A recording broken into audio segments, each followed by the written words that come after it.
SC రిజర్వేషన్ల వర్గీకరణ అమలుకై జరుగుతున్న మేధావుల సంఘీభావ సభకు అధ్యక్షత వహించిన తమ్ముడు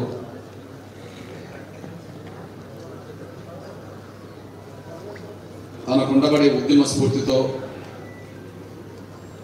ఆయనకుండబడే ఆ స్ఫూర్తికి అనుగుణమైన విలువల గల జీవితంతో ముందుకు సాగుతుండడం వల్ల సమాజంలో ఉండబడే అన్ని వర్గాల మేధావులతో సంబంధాలు కలిగి వారితో మమేకం కావడం వల్ల వారందరినీ ఒకే వేదికకు తీసుకొచ్చి వర్గీకరణ అమలు ప్రయత్నంలో వారందరి మద్దతును మరోసారి ఈ ఉద్యమానికి అందించిన తమ్ముడు ప్రొఫెసర్ చింతకింది కాశం గారికి,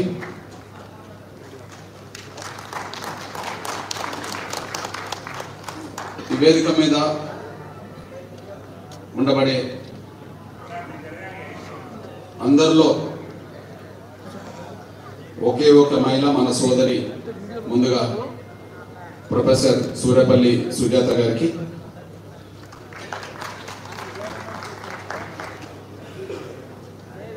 ఎస్సీ వర్గీకరణ లక్ష్యం చేరాలి, అమలు జరగాలి, మాదిగా మరియు ఇప్పటి వరకు నష్టపోయిన దళిత కులాలకు న్యాయం అందించే ప్రయత్నంలో మేము సంఘీభావమే కాదు క్రియాశీలకమైన పాత్ర అందులో పోషిస్తాం. వర్గీకరణ అమలు కోసం ఇంతకాలం ఉద్యమం నడిపిన శ్రేణులు ఏ పాత్ర పోషిస్తున్నాయో అదే పాత్రను భవిష్యత్తులో సమాజంలో ఉండబడే అన్ని వర్గాల మద్దతు తీసుకొచ్చి ఈ లక్ష్యం చేరి అమలు జరిగే దిశగా మా ప్రయత్నం కూడా చేస్తామని ముందుకొచ్చిన నా తమ్ముడు, ఒక ఉద్యమ స్ఫూర్తి గల తమ్ముడు డాక్టర్ పృథ్వీరాజ్ యాదవ్ గారికి, నా సోదరులు విఠల్ కాపు గారికి, మున్నూరు కాపు గారికి, నా సోదరులు ప్రొఫెసర్ మల్లేశం, మారోజ్ వెంకట్, దేవేంద్ర ప్రసాద్, డాక్టర్ కొండ నాగేశ్వర్, దీక్షాలు, చేపర్తి యాదగిరి, మార్పు నరసింహ, ఇంకా వేదిక మీద ఉండబడే మాదిగ ఎంప్లాయీస్ ఫెడరేషన్ తెలంగాణ రాష్ట్ర కార్యవర్గ సభ్యులకి, ఈ సమావేశాన్ని జయప్రదం చేయడానికి వచ్చిన మాదిగ మరియు వర్గీకరణ సమర్థిస్తూ వచ్చిన అన్ని వర్గాల సంస్థ ఉద్యోగులు, మేధావులందరికీ, సోదరులందరికీ, పాత్రికేయ మరియు ఎలక్ట్రానిక్ మీడియా, సోషల్ మీడియా మిత్రులందరికీ, ప్రతి ఒక్కరికి ముందుగా నా హృదయపూర్వక నమస్కారాలు తెలుస్తున్నాయి.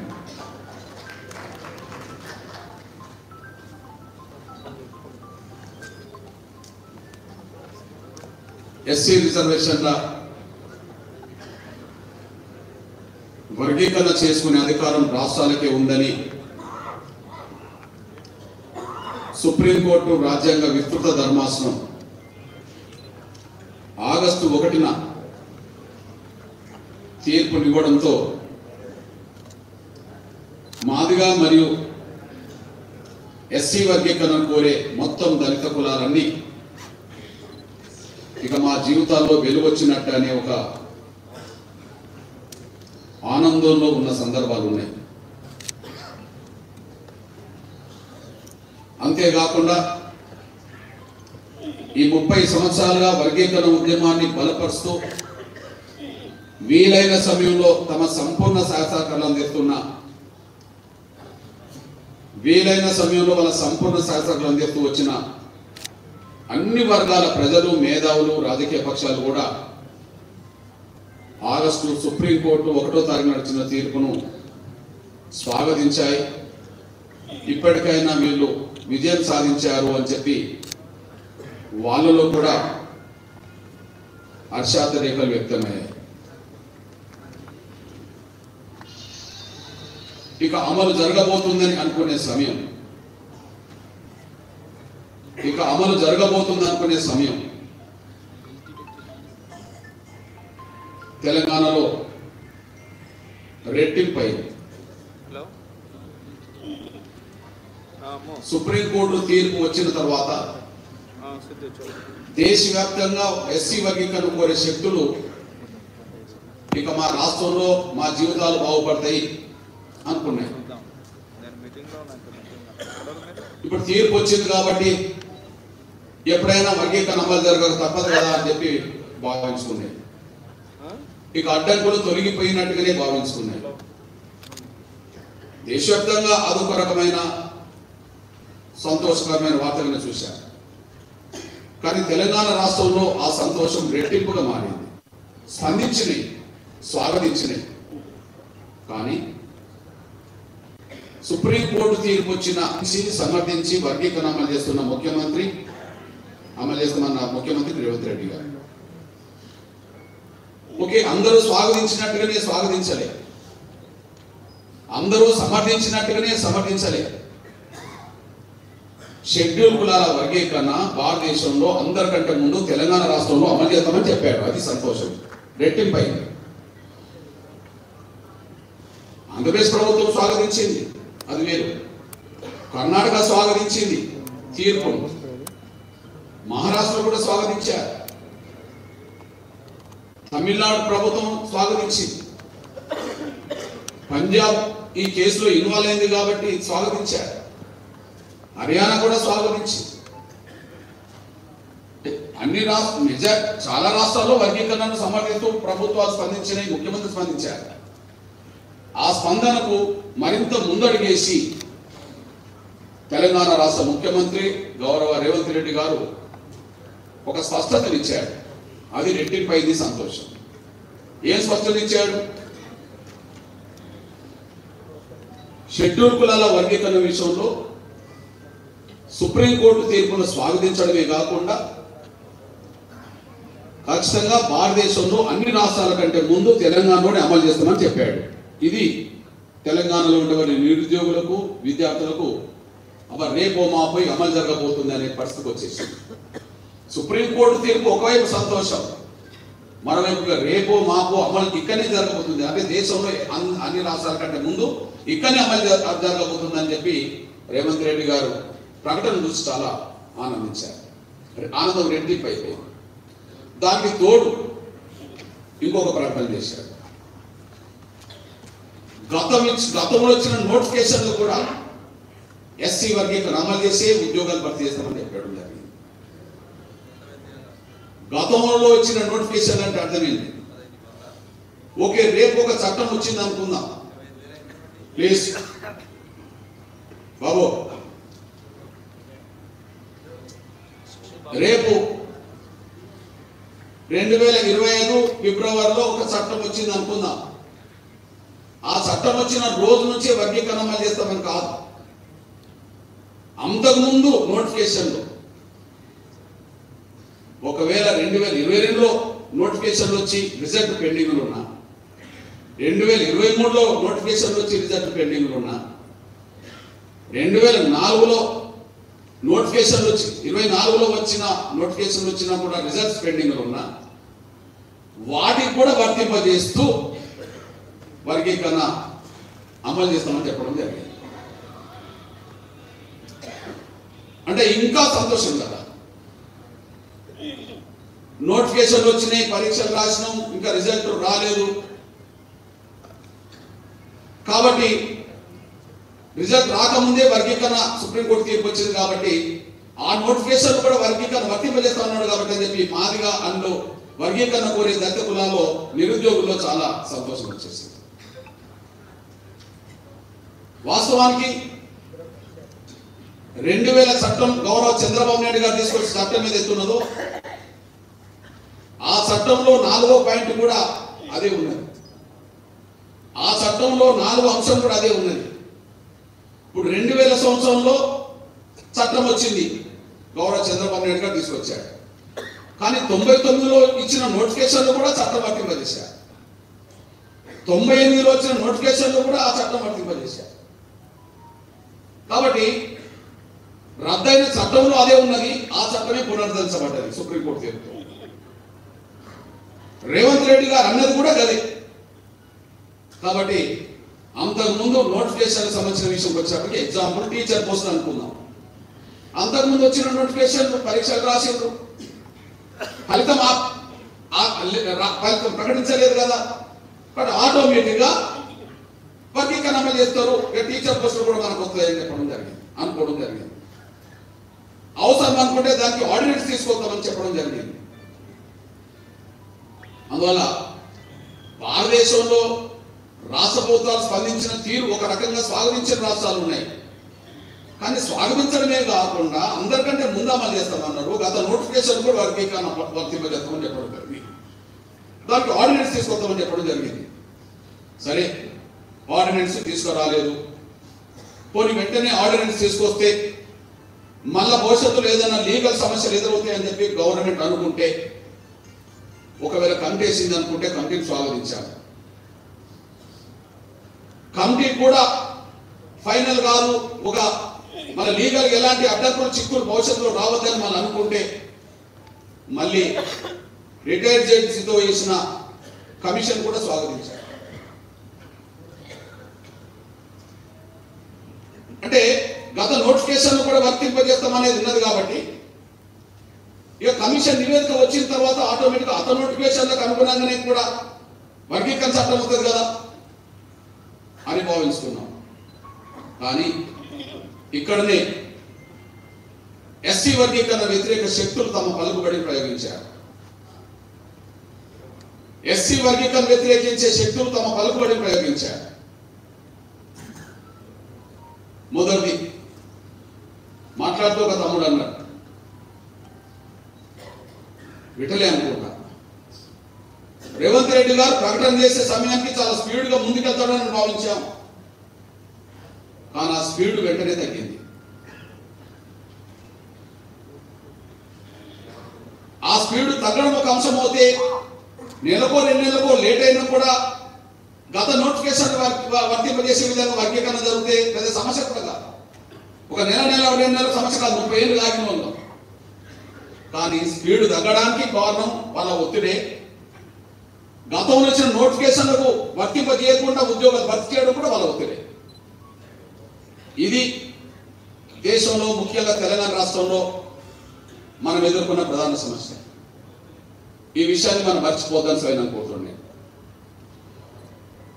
కాబట్టి గత నోటిఫికేషన్లకు వర్తింపజేయకుండానే ఉద్యోగాలు భర్తీ చేస్తున్నప్పుడు, మరింత జాప్యం జరిగే పద్ధతిలో వీళ్ళు వ్యవహరిస్తున్నప్పుడు మనం ఇంకా మౌనంగా ఉంటే నష్టపోయేది మనమే కదా. అంతేకాకుండా ఆ 2 అంశాలతో పాటు సాధ్యమైనంత మేరకు వర్గీకరణ అంశాన్ని మరింత చిక్కుల్లోకి నెట్టాలి. ఏ చిన్న పాయింట్ దొరికినా ఆ పాయింట్ను ఆసరా చేసుకొని దీన్ని వివాదాస్పదం చేయాలి.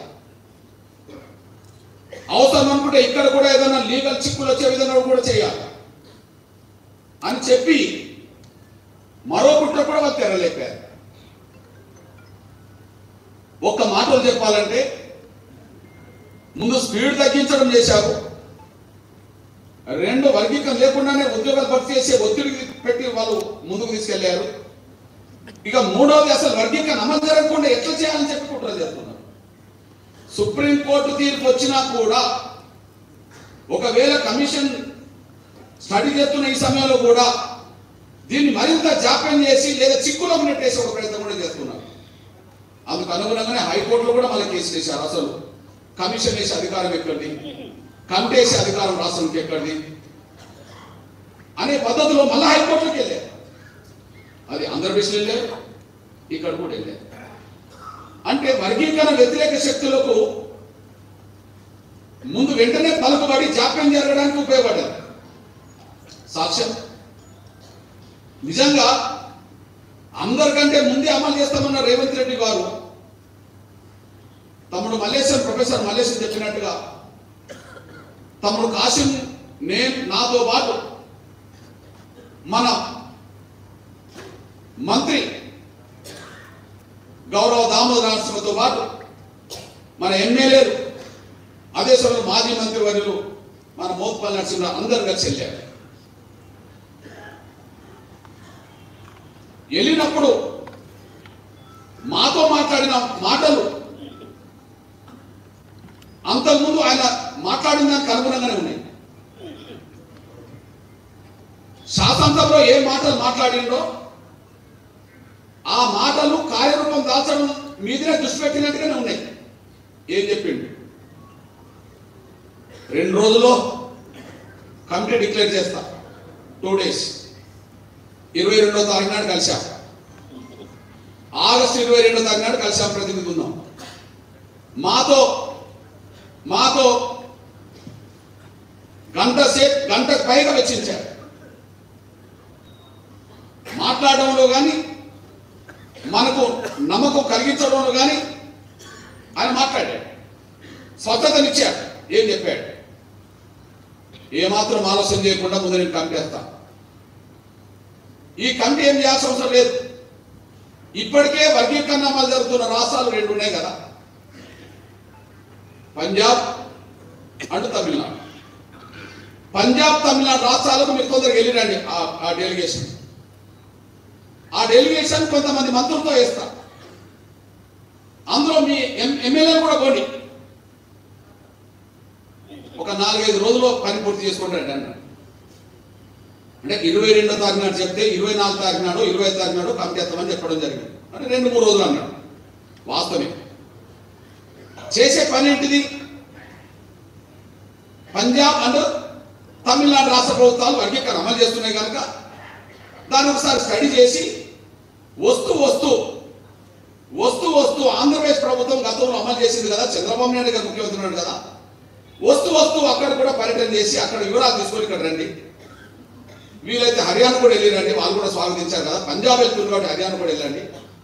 కాకపోతే హర్యానాలో ఎన్నికలు జరగబోతున్నాయి కాబట్టి అక్కడ ఎన్నికల నోటిఫికేషన్ వల్ల వాళ్ళు ముందుకు వెళ్ళరు కాబట్టి అక్కడికి వెళ్ళకపోయినా పంజాబ్ ముందు వెళ్ళండి, తమిళనాడు రండి, వస్తూ ఆంధ్రప్రదేశ్ ప్రభుత్వం దగ్గర కూడా వెళ్ళిరండి అని చెప్పడం జరిగింది. కాకపోతే ఓ సూచన చేశారు. ఎందుకైనా మంచిది ఎస్సీ వర్గీకరణను అమలు చేస్తామని చేవెళ్ళ ఎస్సీ సభలో డిక్లరేషన్ లో పాల్గొన్నది కాంగ్రెస్ పార్టీ జాతీయ అధ్యక్షుడు మల్లికార్జున ఖర్గే గారు కాబట్టి ఎందుకైనా మంచిది వస్తూ ఒకసారి ఆ డెలిగేషన్ ఆయనను కూడా కలిసినండి, మనం ఇక్కడ అమలు చేసుకుందాం అన్నాడు. మొత్తం టైం ఎంత ఇచ్చిండు? టోటల్గా 1 వారం రోజుల పని. అక్కడి నుండి దామన్న ఇంటికి వచ్చాను. దామన్న ఇంటికి వచ్చినాక ఆ సంతోషంలో వస్తే ముందు ఇంకో మాట కూడా చెప్పాడు. మీరు అందరు వెళ్ళడానికి ఎవరి టికెట్లు వాళ్ళు తీసుకోవడం అనవసరం, మీరు ఎంతమంది వెళ్ళినా స్పెషల్ ఫ్లైట్ ఇస్తాను, ఆ ప్రెస్ ఫ్లైట్లో తిరిగి రండి అని చెప్పడం జరిగింది.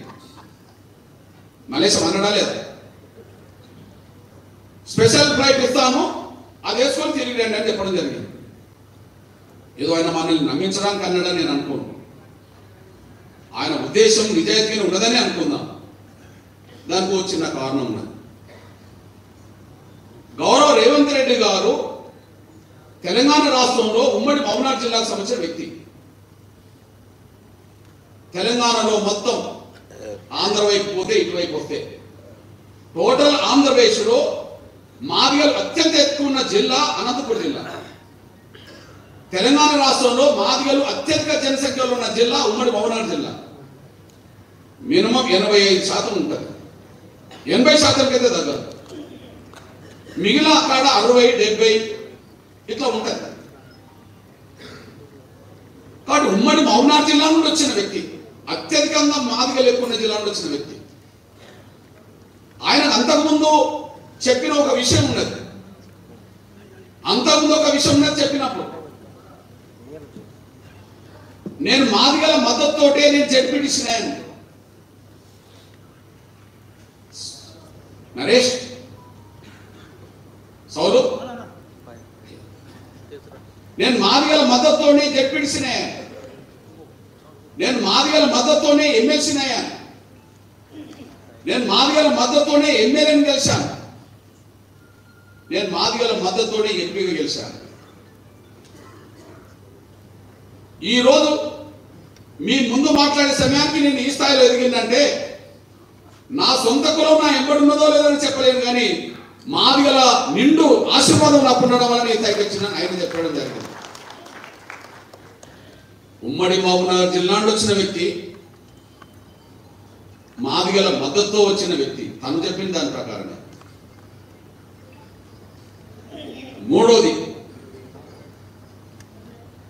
మూడోది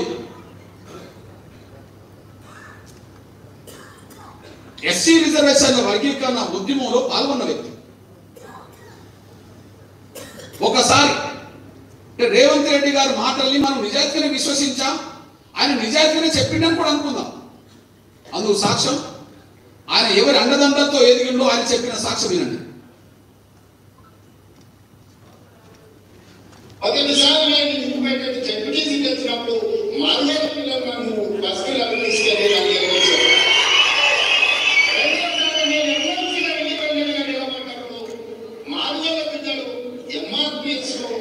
కృష్ణన్న దగ్గర నాయకత్వ లక్షణాలు పుట్టుకునే ప్రతి ఎంపీటీసీ కౌన్సిలర్ దగ్గరికి పోయి కాలు ముక్కి నన్ను గెలిపించింది. 3వసారి 2009లో నేను కొడగలను 14 రోజుల్లో ఎమ్మెల్యే తెచ్చినట్టే మాదిగ బిడ్డల శ్రమ ఉన్నది, మీ భాగస్వామ్యం ఉన్నది. పార్లమెంట్ సభ్యులుగా కాంగ్రెస్ పార్టీ అధ్యక్షులుగా ఉన్నారంటే నా జాతి నాయకుడిలో నేను నాకు తెలియదు, కానీ మీ జాతి మాత్రం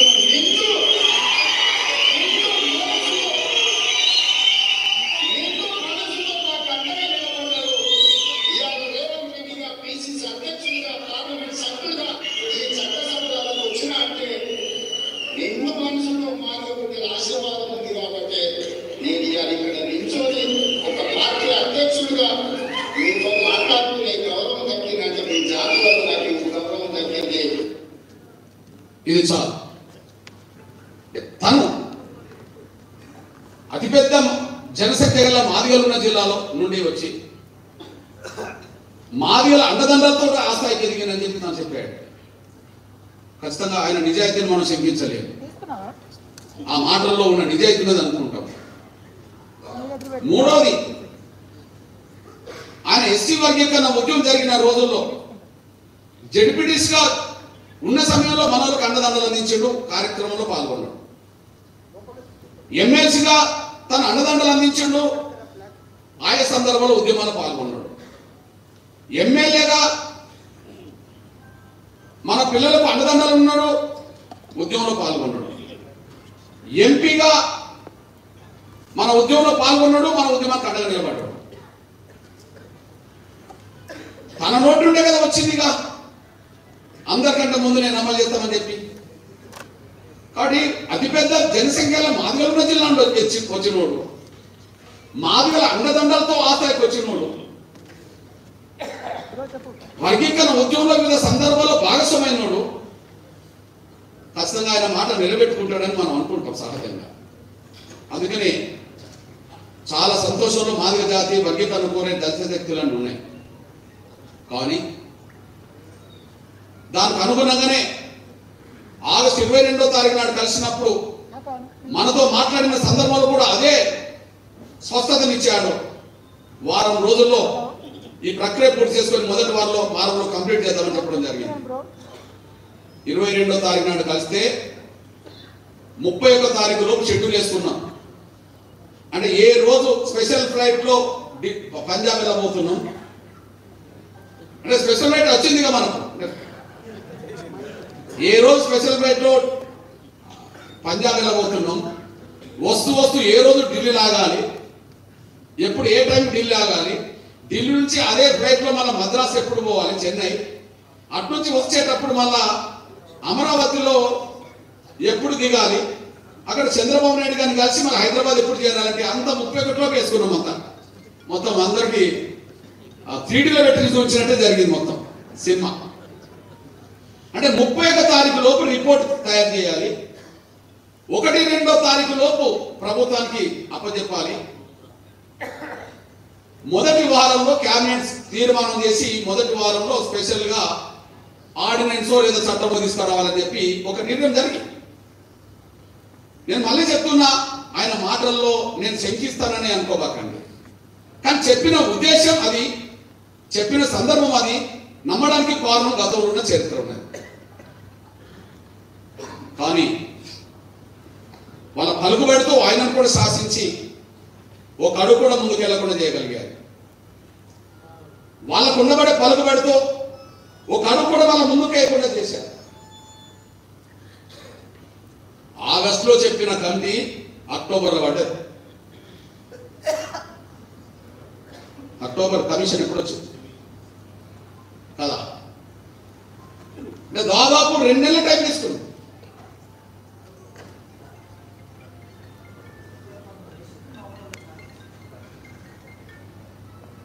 ఓకే, కమిటీ చేసిన ఉత్తమ్ కుమార్ రెడ్డి గారి నాయకత్వంలో కమిటీ చేసిన మన కొత్తలోనే మన కమిషన్ అయితే మన అభిప్రాయం కూడా వచ్చేసింది.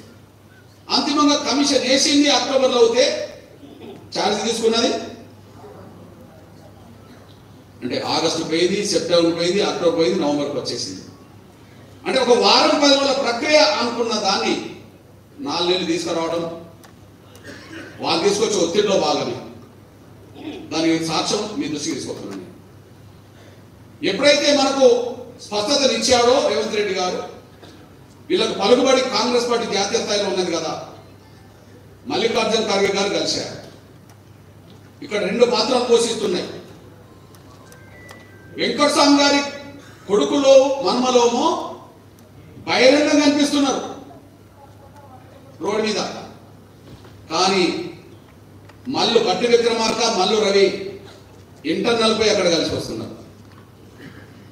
మీరు చూడండి, ఎప్పుడన్నా రేవంత్ రెడ్డి గారు వెళ్ళినప్పుడల్లా సాధ్యమైనంత మేరకు పక్కనే భట్టి విక్రమార్క ఉంటాడు. అంటే ఏం మాట్లాడతాడు ఏమో అని చెప్పి. కానీ భట్టి వెళ్ళినప్పుడు మాత్రం, అధ్యక్షుని కలిసినప్పుడు మాత్రం రేవంత్ రెడ్డి గారు ఉండలేడు. మల్లికార్జున ఖర్గే గారిని కలిసినప్పుడు, రాహుల్ గాంధీ గారిని కలిసినప్పుడు, ముఖ్యమంత్రి కలిసినప్పుడు చాలా సందర్భాలు మీరు గమనిస్తే ఇద్దరు కలిసి వస్తాను ఎక్కడన్నా. కానీ మల్లు భట్టి విక్రమార్క కలిసినప్పుడు, మల్లు రవి కలిసినప్పుడు మాత్రం ఒకరే కలిసి వస్తాను, ఎవరికి వాళ్ళు. ఇక్కడ ముఖ్యమంత్రి ఉండట్లేదు. కాకుండా కేసీ వేణుగోపాల్ ఓ ప్రకటన చేశారు. ఎస్సీ రిజర్వేషన్ల వర్గీకరణ విషయంలో కాంగ్రెస్ ప్రభుత్వాలు తొందరపడకూడదు. కాంగ్రెస్ జాతీయ అధిష్టానం ఒక నిర్ణయం తీసుకునేంత వరకు ఎవరు ముందుకెళ్లదు. ఇది తెలంగాణ ముఖ్యమంత్రి రేవంత్ రెడ్డి గారు కూడా ఈ మాట వర్తిస్తుందని చెప్పడం జరిగింది. తెలంగాణ ముఖ్యమంత్రి రేవంత్ రెడ్డి గారు కూడా ఈ మాట వర్తిస్తుందని ఎందుకు అనాలా? అంటే అందరికంటే ముందు ఇక్కడ అమలు చేద్దామని ఆయన అన్నాడు కాబట్టి, అమలు జరగకుండా కొంత ఆపండి అని చెప్పి వీళ్ళు పోయి చెప్పారు కాబట్టి, కాంగ్రెస్ పార్టీ జాతీయ అధిష్టానం నిర్ణయం తీసుకునేంత వరకు ఎవరు ముందడిగాదు. రేవంత్ రెడ్డి కూడా వర్తిందని చెప్పించడం జరిగింది. స్పీడ్ తగ్గింది. ఇక వారం రోజుల్లో కంప్లీట్ చేయాల్సిన కమిటీ కమిషన్ చేయాల్సిన పని ఇవాళ 4 నెలలు గడిచిపోయింది. నంబర్ 1. అదే సమయంలో ఎస్సీ రిజర్వేషన్ల వర్గీకరణ, గత నోటిఫికేషన్ కూడా వర్గీకరణ వర్తింపజేసే చట్టం తీసుకొద్దాం, వర్గీకరణ అమలు చేసే, వర్గీకరణ వర్తింపజేసే ఉద్యోగ భర్తీ చేస్తామన్న రేవంత్ రెడ్డి గారి సర్కార్. దానికి విరుద్ధంగానే టీచర్ పోస్టుల భర్తీ, 11,000 టీచర్ పోస్టులు భర్తీ చేసిన విషయం మనందరికీ తెలుసు. ఇప్పుడు మన గ్రూప్ 1 అదే దారిలో, గ్రూప్ 2 అదే దారిలో, గ్రూప్ 2 అదే దారిలో మన కళ్ళ ముందు కనిపిస్తుంది. అంటే ఒకవైపు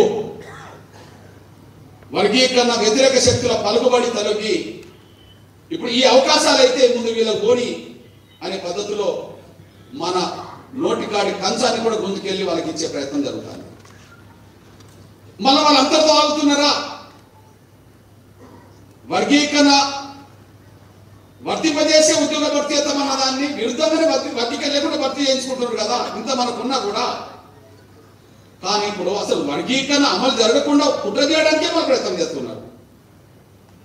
అందుకు అనుగుణంగా కోర్టులకు వెళ్తున్నారు, అందుకు అనుగుణంగా ఏదో రకమైన చిక్కులు కల్పిస్తున్నారు, తెలంగాణలో కన్ఫ్యూజన్ కల్పిస్తున్నారు, ఏదో రకమైన వర్గీకరణ అడ్డకు కల్పించడానికి సిద్ధపడుతున్నారు.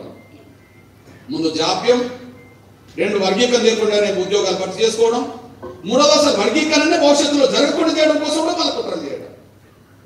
బహుశా ఇది దేశంలో అన్ని రాష్ట్రాల కంటే ముందు ఇక్కడనే అమలు చేస్తామన్న ఈ రాష్ట్రంలోనే ఈ సమస్య ఎదురైంది. ఇతర రాష్ట్రాల్లో ఇంత తీవ్రం లేదు. ఎగ్జాంపుల్, పంజాబ్లో ఎస్సీ వర్గీకరణ అమలు జరుగుతాం, హర్యానాలో కూడా కొత్తగా వచ్చిన బీజేపీ ప్రభుత్వం ఎస్సీ వర్గీకరణ అమలు చేస్తున్నది. హర్యానాలో ఒక 10 రోజుల ముందు కమిటీ వేశారు. 10 రోజుల కమిటీ రిపోర్ట్ వచ్చింది. ఆ రిపోర్టునే కేబినెట్ ఆమోదించింది. ఆ రిపోర్టే అమలు జరుగుతుంది. అంటే వర్గీకరణ అమలు చేయాలన్న కాడ, చిత్తశుద్ధి ఉన్న కాడ 10 రోజుల్లో ప్రక్రియ పూర్తి చేశారు. రేవంత్ రెడ్డి గారు చెప్పిన దాని ప్రకారం కూడా వారం 10 రోజుల ప్రక్రియ.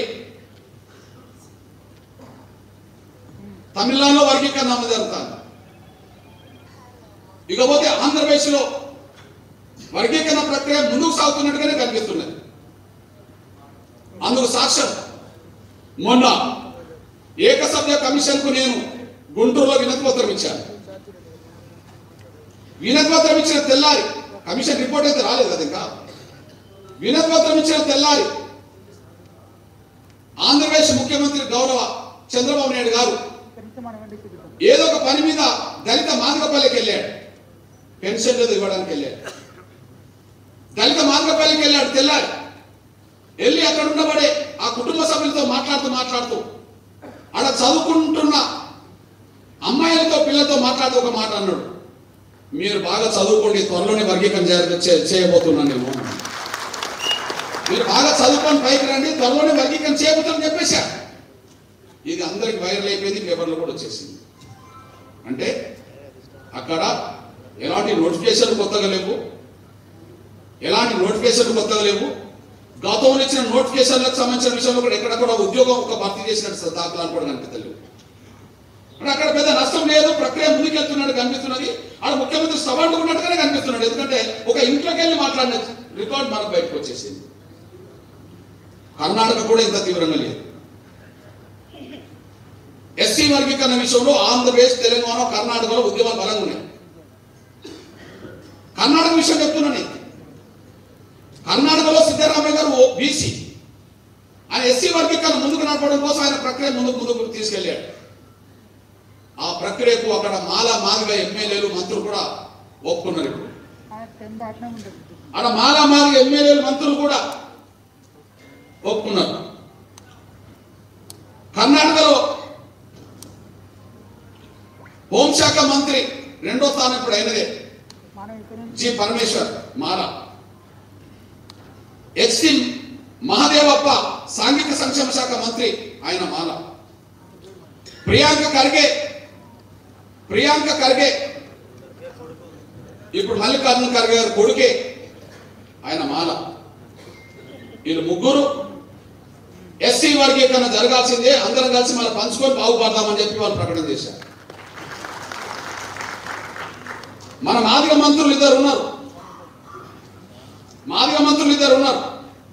మునియప్ప, తిమ్మాపూర్. మునియప్ప పౌర సరఫరా ఆహార శాఖ మంత్రులు, తిమ్మాపూర్ ఎక్సైజ్ శాఖ. గమ్మత్తుకున్నది శాఖ, తినడం తాగడం. మరి సెలక్షన్ కూడా ఎట్లున్నది చూడండి. ఓకే,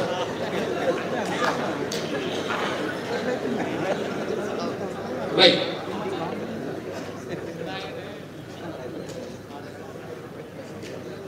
రెండు సందర్భాల్లో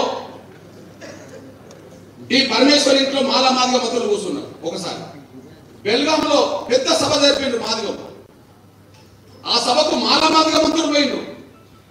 ఒక మాదిగ మంత్రులే కాదు, ప్రతిపక్ష పార్టీకి సంబంధించిన కాంగ్రెస్ పార్టీ బీజేపీ అధ్యక్షుడితో పాటు బీజేపీ శాసనపక్ష నాయకుడు కూడా అక్కడికి వెళ్ళిండ్రు. వర్గీకరణ త్వరగా పూర్తి చేసుకుందామని చెప్పి అధికార ప్రతిపక్షాలు మాట్లాడినాయి. ఒక వేదిక మీద, మాదిగ వేదిక మీద మాదిగ కొంత ముందడుగుతుందని అనిపిస్తున్నది. కానీ దేశంలోనే అన్ని రాష్ట్రాల కంటే ముందు తెలంగాణలో అమలు చేస్తామన్న కానీ వర్గీకరణ లేకుండా ఉద్యోగాలు భర్తీ చేయడం, వర్గీకరణ అడ్డు తగిలే శక్తులు రోడ్డు మీదకి రావడం, అసలు వర్గీకరణ ఎట్లా జరుగుతుందో చూస్తామన్నట్టుగా వాళ్ళే మీసాలు మేలేస్తారు, వాళ్ళే తోడలు కొడతారు, వాళ్ళే తొక్కిపోతామంటారు, వాళ్ళే ఇంకేదో చేస్తామని బెదిరిస్తారు. ఇక్కడ ఈ పరిస్థితి వచ్చేసింది. జాతీయ స్థాయిలో కాంగ్రెస్ దగ్గర ఉండబడే పలుకుబడిని ఉపయోగించి జాప్యం చేసే ఎత్తుగాడలు, వర్గీకరణ లేకుండానే నియామకాలు చేసుకునే ఎత్తుగాడలు, వర్గీకరణకు చిక్కు కల్పించే ఎత్తుగాడలు ఇక్కడ ఎత్తున్నారు. ఈ ఎత్తుగడలు వేయడానికి ముందుకు వచ్చిన ప్రథమ నాయకుల్లో వెంకటస్వామి గారి కుటుంబమే ఇవాళ ప్రధాన పాత్ర పోషిస్తున్న విషయం మనం చూస్తున్నాం. ఒక మాట చెప్పాలంటే టోటల్ గా దేశవ్యాప్తంగా వర్గీకరణ కోరే శక్తులు ఉన్నాయి, వర్గీకరణ వ్యతిరేకించే శక్తులు ఉన్నాయి అనుకుంటే సహజం కదా. ఒక న్యాయమైన ఉద్యమం జరుగుతున్నప్పుడు దాన్ని అడ్డుకునే శక్తులు కూడా ఉంటాయి కదా ఏదో రూపంగా. కానీ పంజాబ్లో అడ్డుకునే శక్తులతో పోల్చుకుంటే, హర్యానాలో అడ్డుకునే శక్తులతో పోల్చుకుంటే, తమిళనాడులో అడ్డుకునే శక్తులతో పోల్చుకుంటే, కర్ణాటక ఆంధ్రప్రదేశ్లో అడ్డుకునే శక్తులతో పోల్చుకుంటే, తెలంగాణ గడ్డ మీదనే అడ్డుకునే శక్తుల పాత్ర పెద్దగా కనిపిస్తున్నది. మళ్ళీ ఇక్కడ ఒక విషయం, భారతదేశంలో వర్గీకరణ వ్యతిరేక వర్గీకరణ అనుకూల శక్తులు ఉన్నాయనుకుంటే, వర్గీకరణకు అనుకూలమైన శక్తులు ఉండబడే రాష్ట్రం ఏదైనా ఉంటే, వర్గీకరణ కోరుకునే జనం ఎక్కువ రాష్ట్రం ఏదంటే తెలంగాణ. జనసంఖ్యలో మాదిగలు వర్గీకరణ కోరుకునే దళిత శక్తులు ఇక్కడ ఎక్కువ ఉన్నాయి. సమాజం మద్దతు రెండో అంశం. సమాజం మద్దతు ఎక్కడైనా ఉన్నది వర్గీకరణ కోరుకునే శక్తులు. కానీ వర్గీకరణకు అడ్డంకులు ఏ రాష్ట్రంలో వస్తున్నాయి? వర్గీకరణ కోరుకునే బలమైన జనం ఉన్న రాష్ట్రంలో వస్తుంది. ఈ విషయం మనం మర్చిపోవాలి. బలమైన జనాభా గల ఈ రాష్ట్రంలో జనాభా పరంగా శక్తి రీత్యా తక్కువ ఉన్న వర్గీకరణ వ్యతిరేక శక్తులు ఉన్న ఈ రాష్ట్రంలో వాళ్ళు శక్తిని కూడా కట్టుకొని మేము వర్గీకరణ జరగనీయమని చెప్పి మాట్లాడుతున్న సందర్భం కనిపిస్తున్నది. దానికి అనుగుణంగా కోట్ల రూపాయలు ఖర్చు పెట్టి వాళ్ళు సమీకరణ చేసుకుంటున్న పరిస్థితి కనిపిస్తున్నది. దేశవ్యాప్తంగా వర్గీకరణ వ్యతిరేక శక్తులకు కేంద్ర బిందువు ఇప్పుడు తెలంగాణ గడ్డ మీద ఉండబడే వర్గీకరణ వ్యతిరేక శక్తులైన మాలల నుంచి కూడా మీరు మర్చిపో. అంటే సవాల్, అతిపెద్ద జనసంఖ్య గల మాదిగలు ఉన్న ఈ రాష్ట్రంలో, మాదిగలతో పాటు వర్గీకరణ కోరుకునే దళిత శక్తులు ఉన్న ఈ రాష్ట్రంలో, అన్నిటికంటే అన్ని రాష్ట్రాల కంటే ప్రజాస్వామ్య ఉద్యమ శక్తులు ఎక్కువ ఉన్న ఈ రాష్ట్రంలో వర్గీకరణ జరగనీయమని చెప్పి వాళ్ళు మీసాలు మేలేసే కాడ, తొడలు కొట్టే కాడ, ఇతరత్ర చేసే కాడ వాళ్ళు కనిపిస్తున్నారు. ఇది ఎంత సవాలో అర్థం చేసుకోండి. తెలంగాణలో ఉండబడే మాదిగా వర్గీకరణ కోరుకునే దళిత శక్తులకు, ప్రజాస్వామిక శక్తులకు ఇది ఒక పెద్ద సవాల్. ఇకపోతే మీ దృష్టికి తీసుకొస్తున్నా నేను. ఈ వర్గీకరణ వ్యతిరేక శక్తులను కూడగట్టే కాడ వాళ్ళ కుటుంబమే దక్షిణ రాష్ట్రాల్లో ఉన్న వర్గీకరణ వ్యతిరేక శక్తులను ప్రోత్సహించింది గతంలో వెంకటస్వామి గారు. ఉమ్మడి ఆంధ్రప్రదేశ్లో వర్గీకరణ వ్యతిరేక మాల శక్తులకు, మాలలందరినీ నేను దోషులు అంటలేను కానీ వర్గీకరణ వ్యతిరేక శక్తుల్ని ఖచ్చితంగా దోషులే అంట. వర్గీకరణ వ్యతిరేకంగా మాట్లాడితే వాళ్ళు మనవాదులే అంటారు. నేను ఇప్పటికీ అంట. ఎందుకనకూడదు? డాక్టర్ బాబాసాహెబ్ అంబేద్కర్ బ్రాహ్మణిజానికి వ్యతిరేకం అన్నాడు కానీ బ్రాహ్మణులే కాదు కదా. డాక్టర్ బాబాసాహెబ్ అంబేద్కర్ బ్రాహ్మణిజానికి వ్యతిరేకం అన్నాడు, బ్రాహ్మణులే కాదుగా. అంటే బ్రాహ్మణిజం అంటే కింది కులాల అస్తిత్వాన్ని, హక్కులను హరించడమే బ్రాహ్మణిజం అనుకుంటే, ఆ అస్తిత్వాన్ని, ఉనికిని, హక్కుల్ని నిరాకరించే వాళ్ళను బ్రాహ్మణిజంతో పోల్చాడు. కానీ బ్రాహ్మణులందరూ కాదు కదా. అంబేద్కర్ దళిత ఉద్యమం మొదలుపెట్ట 1924లో కూడా బ్రాహ్మణులకు సపోర్ట్ చేశారు. ఉద్యమాన్ని ముందుకు తీసుకెళ్తున్న కాలంలో కొంత బ్రాహ్మణ సమాజం కొంత సపోర్ట్ చేసింది. కారణాలు ఏమైనా ఆయన పెళ్లి చేసుకున్న శ్రీమతి గారు కూడా బ్రాహ్మణి. అంటే బ్రాహ్మణిజానికి వ్యతిరేకమే కానీ బ్రాహ్మణులు కాదు కదా. మరి వర్గీకరణ వ్యతిరేక శక్తులు ఎట్లా పోల్చాలి? 30 ఏళ్ల పాటు వర్గీకరణ అడుగుతున్నారు కదా. నిన్ననే చెప్పాను, తమ్ముడు విన్నాడు. ఈ దేశంలో రిజర్వేషన్ల మీద దేశంలో 2 సందర్భాలు బలమైన పోరాటాలు జరిగినాయి. ఒకటి డాక్టర్ బాబాసాహెబ్ అంబేద్కర్ కాలంలో కమ్యూనల్ అవార్డు వచ్చిన తర్వాత, రెండోది మండల్ కమిషన్ రిపోర్ట్ అమలు జరిగే ప్రక్రియ జరిగినప్పుడు. ఒకసారి మనం గమనించండి, ఆనాడు అంబేద్కర్ కాలంలో దళితులు బలహీనులు, అప్పటికీ అగ్రకుల వ్యవస్థ శక్తివంతమైంది. కానీ అంబేద్కర్ సాధించి పెట్టిన కమ్యూనల్ అవార్డుకు వ్యతిరేకంగా ఉన్నత వర్గాలు ఓడెక్కినాయి. అంతిమంగా గాంధీ నిరాకరణ చేశాడు. ఆ నిరాకరణ జరుగుతున్న సమయంలోనే డాక్టర్ బాబాసాహెబ్ అంబేద్కర్ గాంధీ మధ్య ఒప్పందం జరిగింది. ఆ ఒప్పందం లాభ నష్టాల గురించి ఎంతలేను కానీ, ఆ ఒప్పందంలో లాభ నష్టాల గురించి నేను ఎంతలేను కానీ, ఆ ఒప్పంద ఫలితమే నేడు అమలు జరుగుతున్న రిజర్వేషన్ అని మాత్రం చెప్పగలను. ఓకే, మరి అసలు రిజర్వేషన్లు దళితులకు అంగీకరించమన్న వాళ్ళు అగ్రకులాలు అవుతే, మాకు మా వాట మాకు దక్కాలన్నది దళితులు అవుతే, ఆ ఇద్దరి మధ్యలో జరిగిన సంఘర్షణ కాలం 4-5 సంవత్సరాల కంటే మించలేదు. ఉదాహరణకు సైమన్ కమిషన్ వచ్చిన కాంచి ఈ అభిప్రాయం బలపడ్డది అనుకుంటే, రౌండ్ టేబుల్ సమావేశంలో ఒక నిర్ణయం జరగడానికి కావాల్సిన చర్చ జరిగింది అనుకుంటే, ఆ రౌండ్ టేబుల్ సమావేశం ప్రకారం జరిగిన తీర్మానమే కమ్యూనల్ అవార్డు అనుకుంటే, ఆ కమ్యూనల్ అవార్డును వ్యతిరేకిస్తూ గాంధీ నిరాకరణ చేసే కాలం కాడికి వచ్చినప్పటికీ 4-5 సంవత్సరాల కంటే మించదు.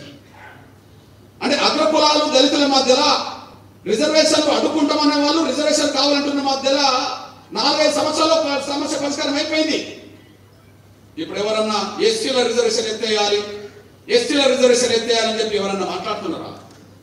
లేదే. ఎంతకాలం పట్టింది? 4-5 సంవత్సరాలు పట్టింది. తర్వాత మన బీసీలకు మండల కమిషన్ రిపోర్ట్ వచ్చిన తర్వాత, ఆ మండల కమిషన్ రిపోర్ట్ అమలు చేసే ప్రక్రియ బీపీ సింగ్ ప్రభుత్వం ముందుకు తీసుకెళ్తున్న కాలంలో మండల కమిషన్ వ్యతిరేకించింది ఎవరు? రిపోర్ట్ అమలు జరగకుండా అడ్డుపడే శక్తులు ఎవరు? అగ్రకులాలే. వాళ్ళు రోడెక్కిండ్రు, అమలు జరగదని చెప్పి తగలబెట్టిండ్రు. వాళ్ళు కొంతమంది తగలబడ్డారు ఆ రోజుల్లో. దేశాన్ని తగలబెట్టే ప్రయత్నం చేశారు, కొంతమంది తగలబెట్టి చనిపోయినారు ఆ రోజుల్లో. ఎవరో ఒక పిల్లోడు చచ్చిపోతే దేశం మొత్తం మీద ఇండియన్ ఎక్స్ప్రెస్ వాళ్ళు పెద్దగా ప్రచారం చేసే విషయం మనం చూసాం అనుకుంది ఆ రోజుల్లో. అది కూడా అంటే బీసీలకు రిజర్వేషన్ ఒప్పుకోమని అగ్రకులాలు, బీసీలకు రిజర్వేషన్ కావాలని దళిత బీసీలు అందరూ కలిసి పోరాటం చేసి దాన్ని సాధించుకున్నారు. మొత్తానికి జరిగిన కాలం ఎంత అంటే ఒక 4-5 సంవత్సరాల కంటే మించలే ఘర్షణ. వద్దనే వాళ్ళ మధ్యలో కావాలన్న మధ్యలో, అంతే కదా. అంటే 2 సార్లు దేశంలో కుదిపిన సంఘటనలే కదా. కమ్యూనల్ అవార్డు వచ్చినప్పుడు లేదా మండల కమిషన్ వచ్చినప్పుడు దేశం మొత్తం కుదిపోయింది కదా. అయినప్పటికీ 4-5 సంవత్సరాల్లో అటు ఇటు సమస్య పరిష్కారం అయింది కదా. కానీ 3వసారి దేశవ్యాప్తంగా చర్చ ఎస్సీ వర్గీకరణ జరుగుతుంటే ఎస్సీ వర్గీకరణ అడ్డుకుంటామని చెప్పి 30 ఏళ్ళు అడ్డుపడుతున్నారు కదా వీళ్ళు. 30 ఏళ్ళు అడ్డుపడుతున్నారు కదా. 97లో వర్గీకరణ సాధిస్తే ఆ ఫలాలు అనుభవిస్తున్న సమయంలో మన నోటికాడు కూడు కంచం లాక్కున్నారు కదా. మళ్ళా 2000 సంవత్సరంలో రాష్ట్రపతి ఆమోదంతో సాధిస్తే 4 ఏళ్ళు అనుభవిస్తూ మన పిల్లలు పైకొస్తున్న సమయంలో ఇప్పుడు 3 ప్రొఫెసర్లు ఉన్నారు. మన చెల్లె ప్రొఫెసర్ సుజాత వర్గీకరణ వల్ల వచ్చిందని చెప్పుకున్నది కదా. కాసిం వర్గీకరణ వల్ల వచ్చిందని చెప్పింది కదా. మన మల్లేసి ఇప్పుడు ప్రధాన పత్ర పోషిస్తున్నాం, మల్లేసి ప్రొఫెసర్ వర్గీకరణ వల్లే వచ్చారు కదా. వర్గీకరణ అయితే ఈ 3 మనకు కనిపించే వాళ్ళు కాదు కదా. అట్లా మన పిల్లలు కొద్దిగా పైకొస్తున్న సమయంలో మళ్ళా మన బిడ్డల నోటికాడు కూడు కంచాన్ని మళ్ళా లాక్కున్నారు కదా. 20 ఏళ్ళు మళ్ళా దాన్ని నిలబెట్టడం కోసం అష్ట కష్టాలు పడ్డాం కదా. 20 ఏళ్ళు మళ్ళా ఆ లక్ష్యాన్ని సాధించడం కోసం అష్ట కష్టాలు పడ్డాం కదా. 2024 ఆగస్టు 1వ తారీఖున తీర్పు వచ్చింది కదా. ఆ తీర్పు వచ్చిన ఫలితం మన బిడ్డలు అనుభవిస్తారని చెప్పి అనుకుంటున్న సమయంలో ఇంకా అడ్డుపడుతున్నారు కదా. నిన్న 11,000 టీచర్ పోస్టులో వర్గీకరణ ఉంటే మన బిడ్డలకు మేలు జరిగేది కదా. అంటే మన నోటికాడు కూడు మన కంచం లాక్కున్నట్టే కదా. వర్గీకరణ జరగకుండా వచ్చే నియామకాలు కానీ చేసే నియామకాలు కానీ వర్గీకరణ లేకుండా జరిగే అడ్మిషన్స్ లో కానీ మన పిల్లలు నష్టపోతున్నారు కదా. అంటే మన నోటికాడు కూడు లాగుతున్నారు కదా, ఉంచుకుంటున్నారు కదా. నేను మళ్ళా అంటున్నా, నేను 30 ఏళ్ల బట్టి పోరాటం ఎందుకు జరుగుతుంది? దేశవ్యాప్తంగా ప్రధాన చర్చ జరిగిన కమ్యూనల్ అవార్డు అప్పుడు 4 ఏళ్ళ సమస్య పరిష్కారం అయింది. మండల కమిషన్ అప్పుడు 4 ఏళ్ళ పరిష్కారం అయింది. దానికి దీనికి తేడేందంటే లేని రిజర్వేషన్ కాలంలో రిజర్వేషన్ సాధించడం కోసం 4 ఏళ్ళు పట్టింది. అది కమ్యూనల్ అవార్డు కాలమైనా లేదా మండల కమిషన్ కాలమైనా అడే లేని కాడ అక్కడ కూడా ఒప్పుకోవడానికి 4 ఏళ్ళు పట్టింది అప్పుడు ఇప్పుడు. కానీ ఉన్నది పంచుకుందామంటే ఒప్పుకోవడానికి ప్రయత్నం చేయండి ఇప్పుడు 30 ఏళ్ళ పాటు. ఉన్నది పంచుకుందామంటే లేనిదే కదా, లేని కాలంలో కదా అక్కడ కూడా ఒప్పుకున్నాయి, అది అమలు జరిగింది కదా. లేని కాలంలో కదా మండల కమిషన్ ఒప్పుకున్నది, అమలు జరుగుతున్నది కదా. అమలు జరుగుతున్న కాడ రిజర్వేషన్లు పంచుకుందామంటే ఒప్పుకోవట్లేదు. ఉన్నది పంచుకుందాం, అందరూ పైకి వద్దాం, అందరూ బాగుపడదాం అని చెప్తే లేదు మేము పంచుకోనియం. దీన్ని రాష్ట్రపతి ఆమోదిస్తాడు. Don't care. కేఆర్ నారాయణ రాష్ట్రపతి ఉన్న కాలంలో ఎస్సీ వర్గీకరణ సంబంధించాడు. మన్మోహన్ సింగ్ గారు కమిషన్, ఉషా మేర కమిషన్ వేశాడు ప్రధానమంత్రిగా. పోయి ఇప్పటి ప్రధానమంత్రి గౌరవ నరేంద్ర మోడీ గారు ఎస్సీ వర్గీకరణ సంపూర్ణ సహకారం అందించి సుప్రీంకోర్టులో వర్గీకరణ విషయంలో కేంద్రం అఫిడవిట్ ఇవ్వడానికి కోఆపరేషన్ చేశారు. ప్రధానమంత్రులు మీకు అనుకూలమైన మేము కాదు అంటున్నాం. సుప్రీంకోర్టు చీఫ్ జస్టిస్ ఆధ్వర్యంలో వచ్చిన తీర్పు కూడా మాకు డోంట్ కేర్ అంటాను. దేశంలో పడ్డ ప్రతి కమిషన్ వర్గీకరణ సపోర్ట్ చేస్తుంది. మన లాంటి వాళ్ళం పుట్టక ముందు వచ్చిన లోకూర్ కమిటీ, 65లో వచ్చిన లోకూర్ కమిటీ నుంచి చదువుకుంటే, మన ఉద్యమం ప్రారంభంలో వచ్చిన రామచంద్ర కమిషన్, మన ఉద్యమం మధ్య భాగంలో వచ్చిన ఉషా మేర కమిషన్, పక్క రాష్ట్రంలో కర్ణాటకలో వేసిన జస్టిస్ సదాశివన్ కమిషన్, తమిళనాడులో వేసిన జస్టిస్ జనార్దన్ కమిషన్, లేదా మహారాష్ట్రలో వేసిన లాహోజీ సాల్వే కమిటీ, లేదా హర్యానాలో పంజాబ్ వేసిన గుర్నామ్ సింగ్ కమిషన్, ఉత్తరప్రదేశ్ వేసిన హుకుమ్ సింగ్ కమిషన్, ఏ కమిషన్ వేసినా ఆయా రాష్ట్రాల్లో వర్గీకరణ జరగాలని కోరుకుంటున్నాయి. ఎన్ని కమిషన్లు వర్గీకరణకు అనుకూలమైనా మేము వర్గీకరణ ఒప్పుకోని వీళ్ళక. సమస్త సమాజం మాలయేతర సమాజం, సమస్త సమాజం మాలయేతర సమాజం, మాలయేతర దళిత కులాల్లో వర్గీకరణ కోరుకుంటున్నారు. ఆ వర్గీకరణ కోరుకునే కాడ మేము మాలతో కలిసి ఉన్నాం, మాదిలతో కలిసి ఉన్నాం అనేది వాళ్ళ స్వేచ్ఛ, వాళ్ళ హక్కుకు సంబంధించిన విషయం. ఎవరికైనా అవును, ఎంతకాలం దళితుల్లో మాలలు అనుభవించారు, రిజర్వేషన్ వాళ్ళు ఎక్కువ పొందిండ్రు, మేము మాలతో కూడా కలిసి ఉన్నామని మాల అనుబంధంగా అనబడుతున్న కొన్ని కులాలు అంటున్నాయి. లేదా భవిష్యత్తులో మేము మాదిగలతో నష్టపోవద్దని చెప్పి ఇంతకాలం ఉండబడే మాదిగలకు అనుబంధంగా అనబడుతున్న కొన్ని కులాలు మాకు సపరేట్ కావాలంటున్నాయి. ముందు ఎవరి హక్కునైనా గౌరవించడం అనేది మనం నేర్చుకుందాం. కానీ వాళ్ళు ఎవరి హక్కునని అంగీకరించలేరే. ఎవరికైనా కలిసి ఉందామని అభిప్రాయం కలిగి ఉండడం తప్పు కాదు, కలిసి ఉంటే మేము నష్టపోతామని అభిప్రాయం కలిగి ఉండడం తప్పు కాదు. కలిసి ఉండాలన్న వాళ్ళ ఇష్టం, స్వేచ్ఛగా మాకు స్వతంత్రంగా మా వాట మాకు కావాలని ఏ కులం కోరినా వాళ్ళ అభిప్రాయం, వాళ్ళ ఇష్టం, మనం గౌరవించాల్సింది. అనుమానాలతో అపనమ్మకాలతో ఎవరిని కలిసి ఉండాలని అనుకున్నా కూడా అది భవిష్యత్తులో అది ఇంకొకరికి అన్యాయం జరగని దాటిసిందనుకో అది మనకు మంచిది కాదు కదా. ఈ నేపథ్యంలో మీ అన్నగారిని చెప్తున్నాను, ఈ నేపథ్యంలో మీరు అర్థం చేసుకుంటే రాసిస్తున్నాను. షెడ్యూల్ కులాల వర్గీకరణ అంగీకరించమని చెప్పి ఒక్క మాలలే అంటుండ్రు కానీ ఇంకెవరన్నా అంటుండ్రా? వర్గీకరణ కోరుకునే వాళ్ళలో మేము ఎక్కడ ఉండాలి ఎక్కడ ఉండకూడదు అనే విషయం వాళ్ళ స్వేచ్ఛకు హక్కుకు సంబంధించిన విషయమే. కానీ అసలు వర్గీకరణ వ్యతిరేకించడం ఎవరంటే ఒక మాలలే కదా. అంటే 59 కులాల్లో ఒక కులమే వర్గీకరణ అడ్డుతవుతున్నది. అందులో ప్రజాస్వామికవాదులు ఉన్నామంటుండ్రు కదా, ఎవరు రమ్మన్. అందులో వర్గీకరణ సమర్థించేటోళ్ళు ఉన్నామంటుండ్రు కదా, ఎవరు రమ్మన్. ఎవరు కనిపించలేరు. మేము నిర్దిష్టంగా ఎస్సీ వర్గీకరణ సుప్రీంకోర్టు తీర్పును అనుసరించి ఎస్సీ వర్గీకరణ అమలు జరగడానికి మేము అండగా నిలబడతామని చెప్పి 100 మంది కాదు, ఒక్కరొచ్చినా వాళ్ళతో నేను కలిసి పని చేస్తాను, మనందరూ కలిసి పని చేస్తాం. ఒక్కరు వచ్చినా కలిసి పని చేస్తాం. ఆ ఒక్కరు ఏరి మేము వర్గీకరణ సమర్థిస్తున్నాం కానీ అని పెట్టి పాఠం మొదలు పెడతాం. మళ్ళా వర్గీకరణ సమర్థించడం అనేది ఒక మాటలు చెప్పి వర్గీకరణ అడ్డు జరగడానికి ఎన్ని సూత్రాలు చెప్పాలో పాఠం మహాభారత గ్రంథం రాసినంత రాస్తారు వాళ్ళు.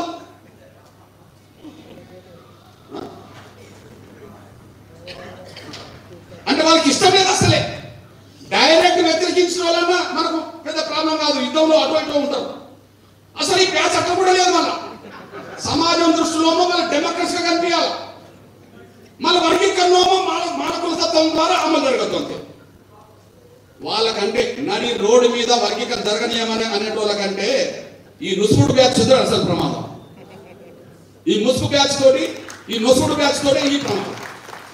రమ్మా అరే వర్గీకరణ జరగాలి, అమలు జరగాలి, ఈ సమస్యలు ఇంటర్నల్ పరిశీలించుకుందాం. ఎవరొద్దాను ఏముండే సమస్య?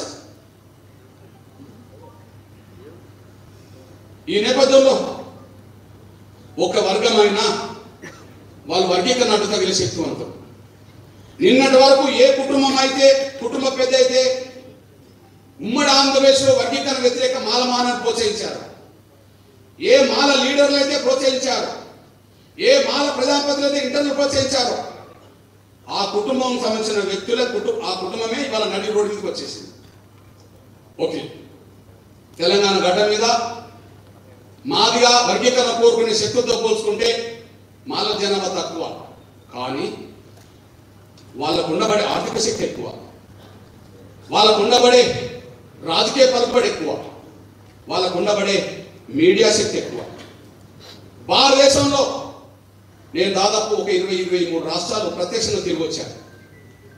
ఉద్యమ అవసరాల రీత్యా వర్గీకరణ రీత్యా 22-23 రాష్ట్రాలు తిరిగి వచ్చాను.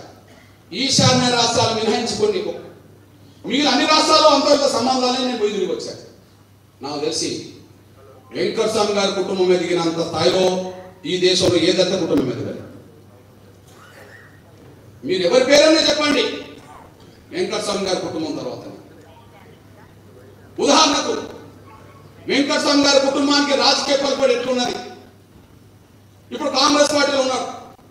కాంగ్రెస్ పార్టీలో ఈ దేశంలో ఒక కుటుంబంలో ఏకకాలంలో 3 పదవులు పొందిన వాళ్ళు ఈ దేశంలో నాకు 3 కనిపిస్తున్నారు. కాంగ్రెస్ పార్టీలో 3 కుటుంబాలు కనిపిస్తున్నాయి.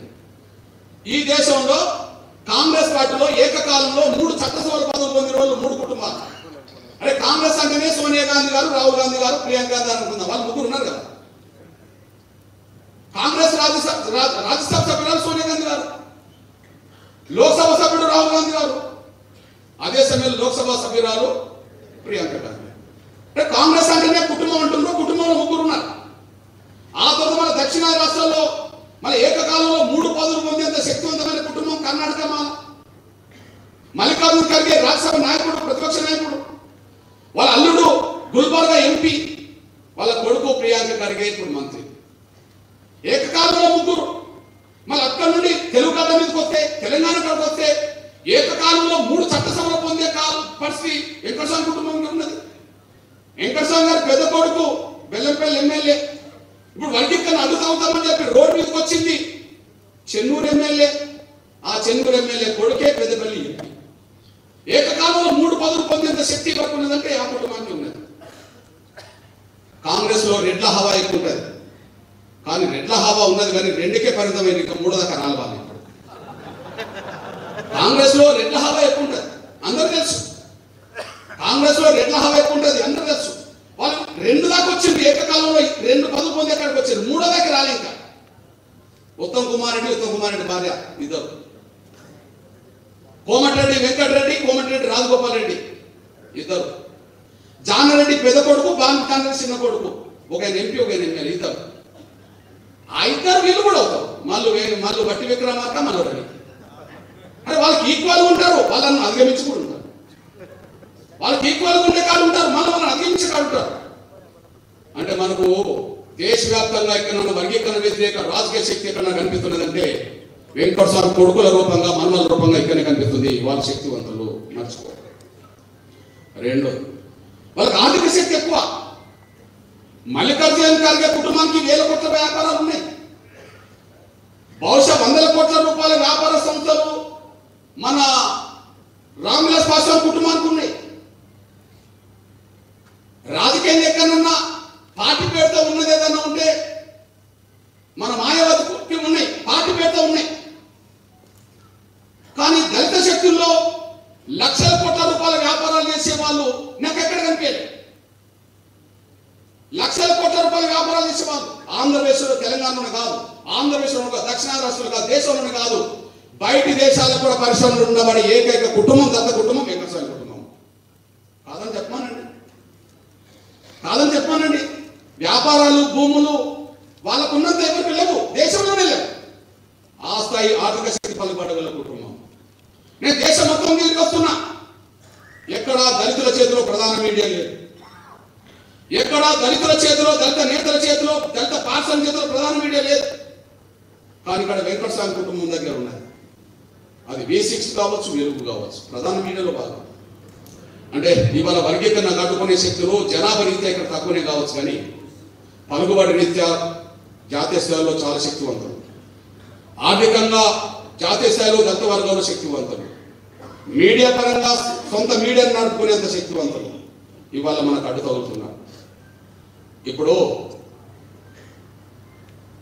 30 ఏళ్ల పాటు వర్గీకరణ నడుపుకునే శక్తులు మళ్ళీ అడ్డుకుంటాం అంటున్నారు అనుకో, వాళ్ళని ఏమని పిలవాలా? వాళ్ళకు ఒక పేరు పెట్టండి, మీరే ఆ పేరుతో నేను పిలుస్తాను. 30 ఏళ్ళుగా కమ్యూనివాడు కాలంలో 4 ఏళ్ళ పరిష్కారమైంది కదా, మండల కమిషన్ అమలు జరిగే కాలంలో 2-3 ఏళ్ళ పరిష్కారమైంది కదా. గొడవ అదో అది 30 ఏళ్ళ పడి పడుతున్నారు. వాళ్ళని ఏమని అర్థాలి?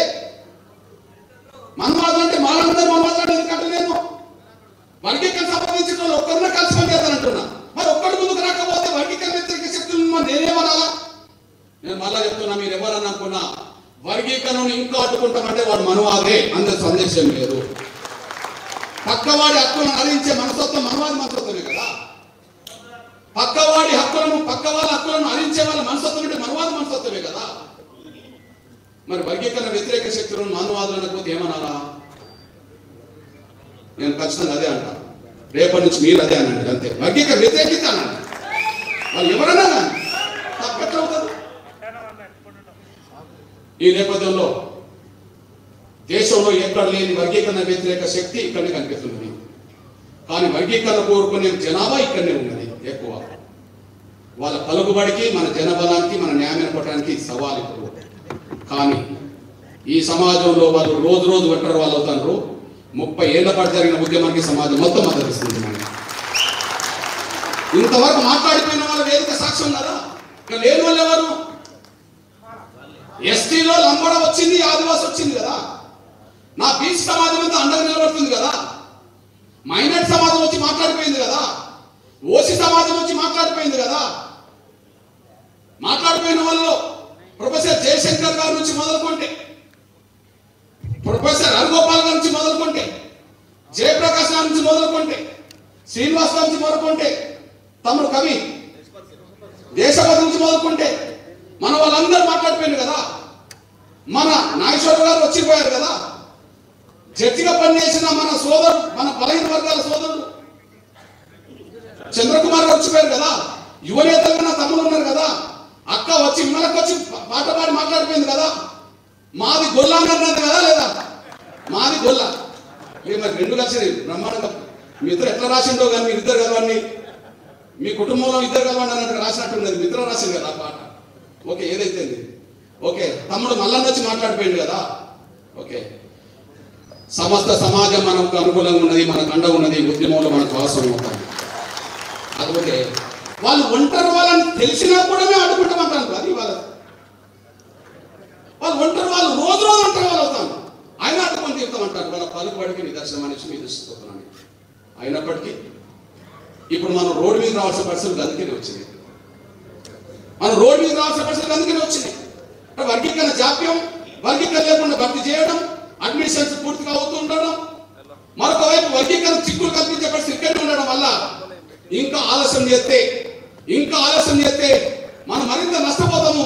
ఇంకా ఆలస్యం చేయకుండా మన జాతిని, సమాజాన్ని నిద్రలేపుదామని చెప్పడం కోసమే రేపు ఫిబ్రవరి 7న 1000 గొంతుల ఉద్యమ పాటలు, ఆకాంక్షల పాటలు, 1,00,000 డప్పులతో మాదిగా గుండె చప్పులనే పేరుతో పిలుపునిచ్చారు. ఇప్పుడు ఈ విజులు గొట్టం కాల్చి కూడా డప్పు కట్టుకుని రావాలి, అది మర్చిపోకూడదు. ఏదో డప్పు ఉన్నమాట చెప్తున్నాను. నువ్వు ప్రొఫెసర్ వారు, డాక్టర్ వారు, ఇంజనీర్ వారు, లాయర్ వారు నాకు అనవసరం. నువ్వు ఎమ్మెల్యేవా, మంత్రి అవసరం. నువ్వు మాదిగా అవుతే ఉపకులం అయితే నువ్వు డప్పు పట్టుకొని రావాలి. కొట్టరాకపోయినా కొట్టకుండా నేర్చుకోవాలి, అంతే. నేను అంటున్నా, ఇప్పటికే మాదిగపల్లెలో డప్పులు ఉన్నాయి. సావులకో, పెళ్లిలకో, పండుగలకో, ఊరేగింపులకో డప్పులు పోతాయి. ఊరికి 10-20 అయితే ఖచ్చితంగా ఉంటాయి. అక్కడ అక్కడక్కడ కళా బృందాలు ఉన్నాయి, 50 మంది ఉన్న గ్రామాలు కూడా కొన్ని ఉంటాయి. అవి యథావిధిగా ఉంటాయి. దాదాపు మినిమం అన్ని కలిపి ఒక 10,000 గ్రామాలు ఉన్నాయనుకో, అదే గ్రామానికి ఓ 10 డప్పులు ఉన్న 1 లక్ష అవుతున్నాయా లేదా? గ్రామానికి యావరేజ్గా 20 ఉంటే 2 లక్షలు అవుతున్నాయా లేవా? నేను అంటున్నా, ఆ 2 లక్షల డప్పులు ఎవరి? నిరంతరం కొట్టే బ్యాచ్ మన బ్యాచ్ ఇప్పుడు కొట్టేది కాదు. నేను కొట్టే బ్యాచ్ని రమ్మన్నాను కాదు, కొట్టని బ్యాచే కొట్టుకుంటూ రావాలి సార్. ఇంతకాలం డప్పులు కొడుతూ జీవనోపాధి గడుపుతున్నా, లేదా కళా బృందాలుగా డప్పులు నమ్ముకొని బతుకుతున్నా వాళ్ళు రావడం ఒకేత అవుతే, నువ్వు ఇంతవరకు డప్పు పట్టకుండా పోయిన ప్రతి ఒక్కరూ, నువ్వు విద్యార్థి వా, నువ్వు ఉద్యోగస్తుడు వా, నువ్వు లాయర్ వా, నువ్వు డాక్టర్ వా, నువ్వు సర్పంచ్ వా, నువ్వు ఎమ్మెల్యే కాదు, ప్రతి ఒక్కరూ డప్పు పట్టుకొని రావాల్సిందే. అందుకోసం డప్పు కొనాల్సిందే. నేను మళ్ళీ చెప్తున్నా, రేపు విజిల్ కొట్టిన బ్యాచ్ డప్పు పట్టుకొని రాకపోతే నా మనసులో ఉంటుంది, ఎవరు డప్పు పట్టుకొని రాలేదో నా మనసులో ఉన్నమాట చెప్తున్నాను. నేను మొహమాట మాట్లాడతలేను, మెహర్బాన్గా మాట్లాడతలేను. నువ్వు డప్పు పట్టుకోకుండా వస్తే నువ్వు ర్యాలీలో పాల్గొనడం కూడా నీకు హక్కు ఉండదు. లేదా వాళ్ళు కొడుతుంటే మన జెండా పట్టుకొని వస్తే నాకు అనవసరం, డప్పు పట్టుకొని రా. అందులో డప్పు కొనుక్కోండి, కొనిపియండి. మన డప్పు మీరు కొనండి, డప్పు కొనిపియండి, మీరు కొనియండి. కొనిపియండి అని మీకేం చెప్పాలి? మీరు కొనియాల్సిన బ్యాచ్ కదా ఉద్యోగస్తులు. నేను ఎవరికో అనుకుంటా, నేను ఎవరికో అనుకున్నా మీరు కొనండి కొనిపియండి అని చెప్పి కాదు, మీరు కొనండి కొనియండి. ఇది ఈ బ్యాచ్ అదే ఇప్పుడు. అందువల్ల దయచేసి రేపు మన వర్గీకరణ ఆకాంక్ష మన బిడ్డల భవిష్యత్తు సంబంధించిన అంశం. మరింత ఆలస్యం కాకుండా నేను మళ్ళీ చెప్తున్నా, రేవంత్ రెడ్డి గారు ముఖ్యమంత్రి మనకు వ్యతిరేకమని అన్నట్లే, కానీ ఆయన శక్తిని కూడా నిర్వీర్యం చేసే పద్ధతిలో కుట్రలు చేస్తున్నారు వాళ్ళు. నెక్లెస్ రోడ్ నుంచి మొదలుకొని సరిగ్గా మన ట్యాంక్ బండ్ నుంచి చిన్న అంబేద్కర్ దగ్గరికి వస్తాం. ఒక మాట చెప్పంటే, సాగరహారం అటు జరిగింది, మిలియన్ మార్చ్ ఇటు జరిగింది, 2 కలిపి 1,00,000 డబ్బుల దండోలు జరుగుతుంది. సాగరహారం ఎటు జరిగింది? అవతల వైపు జరిగింది. మిలియన్ మార్చ్ ఎక్కడ జరిగింది? రేపు 1,00,000 డబ్బుల దండోలు ఎక్కడ జరుగుతుంది? గుండె చప్పుల్లో మొత్తం జరుగుతుంది. ఒక్కసారి ఆ చిత్రం కనుక చూస్తే ప్రపంచంలో మొత్తం మన డబ్బుల శబ్దానికి తల వంచక తప్పదు, ఆతాకి తీసుకుంటాం. కానీ ఇంకొక అవకాశం కూడా ఆలోచిస్తున్నాం. మన కళా ప్రదర్శనలకు మద్దతుగా, సాంస్కృతిక ప్రదర్శనలకు మద్దతుగా, మన డబ్బులకు మద్దతుగా బీసీల్లో దాదాపు 50-60 కులాలకు సాంస్కృతిక వైద్యాలు ఉన్నాయి. ఆదివాసుల్లో దాదాపు 20-30 తెగలకు సాంస్కృతిక వైద్యాలు ఉన్నాయి. మన దళితుల్లో వచ్చే సాంస్కృతిక వైద్యాలు మరికొన్ని ఉన్నాయి. 26 జనవరి అప్పుడు పర్యటనలో ఏం జరుగుతాయి? శకటాలు జరుగుతాయి. మేము వర్గీకరణ సమర్పిస్తున్నాం, 1,00,000 డబ్బులకు మద్దతుగా ముందు మా సాంస్కృతిక వాయిద్యాన్ని వినిపిస్తున్నాం అని చెప్పి ప్రతి కులంతో శకటాలు పెట్టిద్దాం. తమ్ముడు సహకరిస్తే మద్దతు ఇస్తే అదో ప్రదర్శన. ఒక శకటం ఉంటుంది, దాని ముందర ఒక వాయిద్యం ఉంటుంది. 100 మంది చాలా బ్యాచ్, మన బ్యాచ్ 100 మంది చాలా. మన తమ్ముడు ఉన్నారు, గొల్ల కుర్మ, డోల్ దెబ్బ, గొల్లమ కుర్మ ఒక శకటం వస్తుంది, దాని ముందు డోల్ దెబ్బ బ్యాచ్ మన వాళ్ళు ఒక 100 మంది ముందు ఉంటుంటారు. 100 మంది చాలు. ఇట్లా రాబోయే కొద్ది రోజుల్లో అది 1వ తారీఖున పెడదామా, 2వ పెడదామా? రేపు ఎంబీసీ సమావేశం జరగబోతుంది. ఆ ఎంబీసీ సమావేశంలో వస్తే మాదిగోలు ఇళ్లలో ఉంటే వాళ్ళే అనుకుంటారు, రే మన కోసం అందరూ పోయినరా, మనం పోకపోతే మనం బతికినట్టు కాదు, చచ్చినట్టు అవుతుందని చెప్పి వాళ్ళే భావిస్తారు. ఆ ప్రయత్నం కూడా తమ్ముడికి మీద బాధ్యత ఉన్నది. సార్ 100 శకటాలు, ఒక్కొక్క శకటం ముందు 100 మంది చాలు, వాళ్ళ వాయిద్యాలు వినిపిస్తారు 100 మంది చాలు. ఈ విధంగా సమాజం యావత్తు ఎంఆర్ఎస్ వర్గీకరణకు లక్ష్యానికి అంటకున్నదని ఒక సంకేతం వెళ్ళిపోతుంది. మరింత జాప్యం జరగకుండా రేవంత్ రెడ్డి గారి సర్కారు ముందుకు వస్తుంది. ఏదైనా చిక్కులు కల్పించే ప్రయత్నం చేస్తే కాస్త 1,00,000 డబ్బులు మన దండోనే గుండె చప్పుడే ప్రపంచానికి చూపించేటట్టు చేసి వర్గీకరణ పెట్టి అమలు చేసుకోవడం జరుగుతుంది. ఆ ఒక కార్యక్రమానికి మీరు ముందుకు రావాల్సిందే సమయం కోరుతున్నాను. దీనికి ఒక చిన్న విజ్ఞప్తి, మన మాలా మాదిగలతో పోల్చుకుంటే ఇంకా మేము వెనుకబడ్డామనబడుతున్న మన దళిత కులాలు వ్యక్తులు, మాలా మాదిగలతో పోల్చుకుంటే ఇంకా వెనుకబడ్డామంటున్న మన దళిత కులాల వ్యక్తులు, ఆ వెనుకబడిపోతున్న మాట, వెనుకబడిపోయిన మాట వాస్తవం. కానీ అక్కడక్కడ ఒక అపశృతి లాంటి కొన్ని మాటలు వినబడుతుంది. తెలియక మాట్లాడితే మనం అర్థం చేసుకోవచ్చు, వాళ్ళని సరి చేయవచ్చు. తెలిసి ఉద్దేశపూర్వకంగా మాట్లాడితే కొద్దిగా ఇబ్బంది ఉంటుంది. కొన్ని సందర్భాలు ఏం మాట్లాడతారంటే, మాకు ఏ వాట రాలేదు, మాగలే దోసుకున్నారు అని. మాకు ఏ వాట రాలేదు, మాగలే దోసుకున్నారు అని. ఇది శాస్త్రీయమైన వాదన కాదు. దాన్ని మనం ముందు అర్థం చేసుకోవాలి. నేను మళ్ళీ చెప్తున్నా, ఏ కులమైనా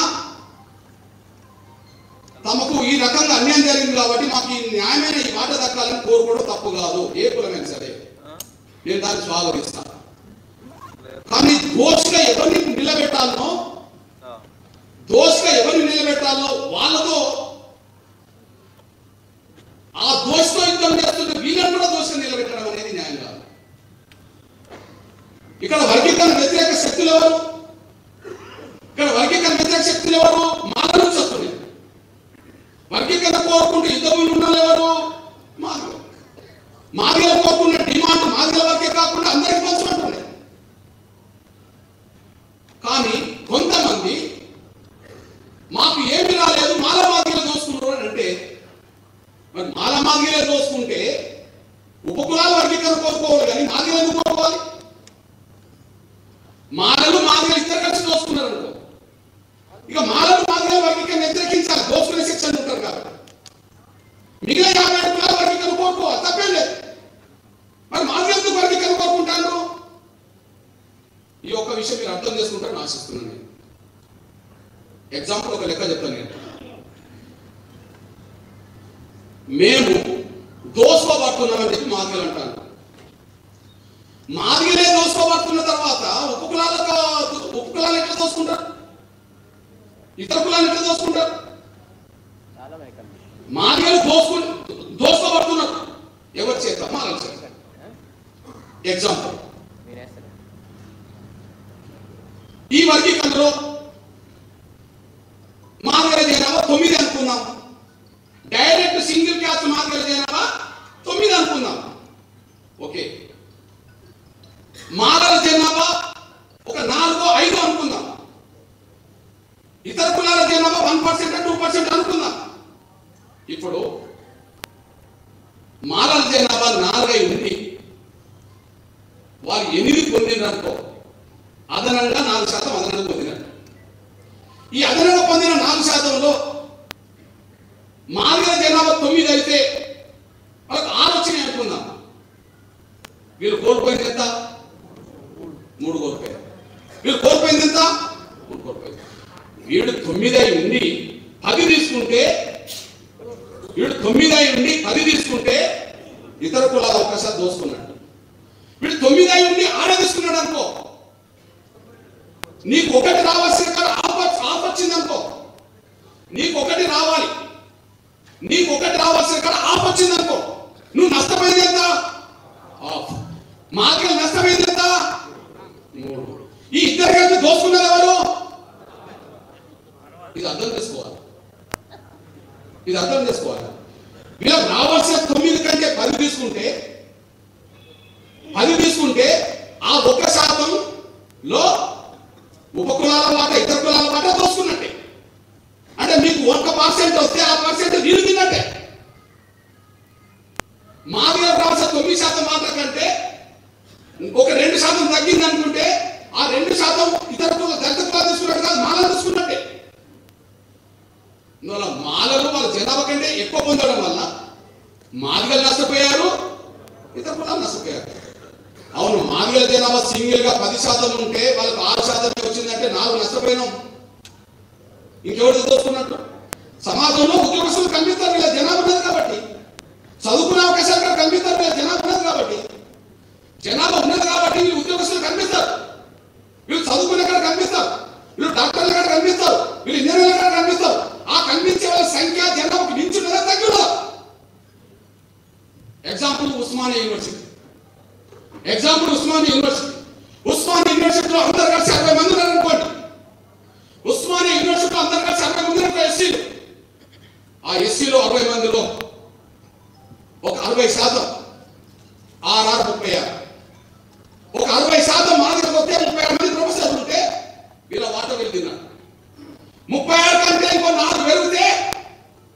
వాటా తిన్నాడు. మరి 36 లేకుండా 20 వచ్చినాయి అనుకో, వీళ్ళ వాటా కోల్పోయినట్టు. వీళ్ళ వాటా ఎవరు తీసుకున్నట్టు? మాలో తీసుకున్నట్టు. వాళ్ళు ఎక్కువ మంది ఉన్నారు. ఒకవేళ 1% రావాల్సిన కాడ కూడా 1% లేదనుకో, ఈ వాటా కూడా ఎవరు తీసుకున్నట్టు? వాళ్ళు తీసుకున్నట్టు. కనీసం ఇదాన్ని అర్థం చేసుకోవాలని విజ్ఞప్తి చేస్తున్నట్టు. ఇద్దరిని కలిపి దోపిడికి దారులుగా నిలబెడితే మరి మార్గలు ఎందుకు దోసుకోబడ్డారని చెప్పి ఉద్యోగం చేయాల్సి వచ్చింది 30 ఏళ్ళు? ఈ విషయాన్ని అర్థం చేసుకోవాలి కదా. అర్థం చేసుకోకుండా మాదిగా ఉద్యోగస్తులు అక్కడ కనిపిస్తుండ్రు, మేము లేవు కదా, మాదిగా స్టూడెంట్స్ అక్కడ కనిపిస్తాం, మేము లేవు కదా అంటే ఆడ వాళ్ళ జనాభా కంటే మించి పొందే నువ్వు లేకపోతే నష్టం కారణం వీళ్ళు అవుతావు కదా. నీ వాట నువ్వు ఇల్లు కూడా తీసుకున్నట్టు అవుతుంది. వాళ్ళ సంఖ్య అక్కడ లేనప్పుడు, జనాభా ఉండి కూడా సంఖ్య లేనప్పుడు, ఆడ నష్టపోయినప్పుడు నీ వాట తీసుకున్నట్టు కాదు, దోసుకోవడానికి వాళ్ళు ప్రయత్నం చేసిన దోపిడి కూడా అయినట్టు.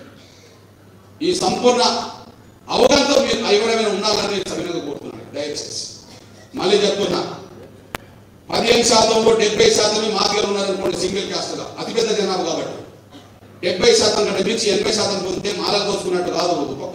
మాదిగల కంటే వెనుకబడ్డ కులాన్ని దోసుకున్నాడు, నేను ఒప్పుకుంటాను. కానీ 70% ఉండాల్సిన 50% వచ్చిందంటే ఇంకా 20% నష్టపోయినాం. ఆడ 50% మీకు కనిపిస్తుంటుంది, నువ్వు 1% ఇక్కడ కనిపించవు. 50% కనిపించినా రావాల్సింది 70, అక్కడ 20 నష్టపోయినాం. నీ 1% నువ్వు నష్టపోయినావు, ఇద్దరు కలిపి తీసుకున్నది వాళ్ళు. అందుకనే వర్గీకరణ వ్యతిరేకిస్తున్నది వాళ్ళు.